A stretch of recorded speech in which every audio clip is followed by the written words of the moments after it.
ಕವನದ ಹೆಸರು ಚೈತನ್ಯ ದಿನಚರಿ. ಇದನ್ನು ಬರೆದವರು ಅರಳಿ ಅನಿಲ್ ಕುಮಾರ್. ಇದರ ಬರವಣಿಗೆ ವೆಂಕಟರತ್ನ CL. ಚಂದದ ಚೆಲುವೆ ನೀ ಚೈತು, ಅಂದದ ಒಲವೇ ನೀನೆ ಚೈತು, ಕೆನ್ನೆ ಮೇಲೆ ದೃಷ್ಟಿ ಬಟ್ಟು, ಹಣೆ ಮೇಲೆ ಸಿಂಧೂರ ಇಟ್ಟು, ಕಾವ್ಯಚ್ಚ ಸದ್ದಿನಲ್ಲಿ ಕೈಬಲೆ ನಾದದಲ್ಲಿ ನಮ್ಮೆಲ್ಲರ ಹೃದಯಗೆದ್ದೆ, ಮನಸ್ಸನ್ನು ಎಂದು ಕದ್ದೆ, ನಡೆದಾಡುವ ನವಿಲು ಇವಳು, ಭೂಮಿಗಿಳಿದ ಗೊಂಬೆ ಇವಳು, ಚಂದದ ಚೆಲುವೆ ನೀನೆ ಚೈತು, ಅಂದದ ಒಲವೆ ನೀನೆ ಚೈತು, ಮುದ್ದಾದ ಮಗಳೇ ಮನೆಯಲ್ಲಿ ನಿಂದು ರಗಲೆ, ಮರೆಯೋದು ಯಾಕೆ ಕೆಲಸ ನಿಂದೇನು ಮರೆಯೋ ವಯಸ್ಸ, ಮುಂಗೋಪಿ ನೀನು ಎಲ್ಲದಕ್ಕೂ ಕೋಪ ಏನು, ಆಟದಲ್ಲಿ ಕಾಲ ಕಳಿವೆ, ಮನೆ ಕೆಲಸ ಮರೆತು ಬಾಳುವೆ, ತಿನ್ನೋ ಊಟವೆಲ್ಲ ಕುಲ್ಲೋದಕ್ಕೆ ಸಾಕಾಗಲ್ಲ, ನಗುವುದು ಮರೆತೆಯ ಮಾತನಾಡುವುದು ಕಲಿತೆಯ, ಡಿಪ್ಪಲ್ ಹುಡುಗಿ ನೀನು ನಗುತ್ತಾ ಇರ್ಬೇಕಿನ್ನು, ಚಂದದ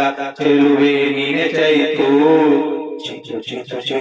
ಅಲ್ಲನ್ನು ಕ್ಲೀನಾಗಿ ಉಜ್ಜೋದಿಲ್ಲ, ಮುಖವನ್ನು ಸರಿಯಾಗಿ ತೊಳೆಯೋದಿಲ್ಲ, ಕೋಪದ ಮುನಿಸು ಏಕೆ ಕರಗುವ ಹೃದಯಕ್ಕೆ, ಸ್ನೇಹಿತರ ಜೊತೆ ಸಂಘರ್ಷ, ಆಟದಲ್ಲಿ 3 ನಿಮಿಷ, ಏರುದಲಿಯ ಮಾತು ಏಕೆ, ಹೆಣ್ಣಿಗೆ ನಮ್ರತೆ ಸಾಕೆ, ಕಾಮನ ಬಿಲ್ಲಿನ ಬಣ್ಣ, ನಿನ್ನ ಮುಖಕ್ಕೆ ಏಕೆ ಸುಣ್ಣ, ಸಿಂಪಲ್ ಹುಡುಗಿ ನೀನು ಖುಷಿಯಿಂದ ಇರಬೇಕು ಇನ್ನು, ಚಂದದ ಚೆಲುವೆ ನೀನೆ ಚೈತು, ಅಂದದ ಒಲವು ನೀನೆ ಚೈತು.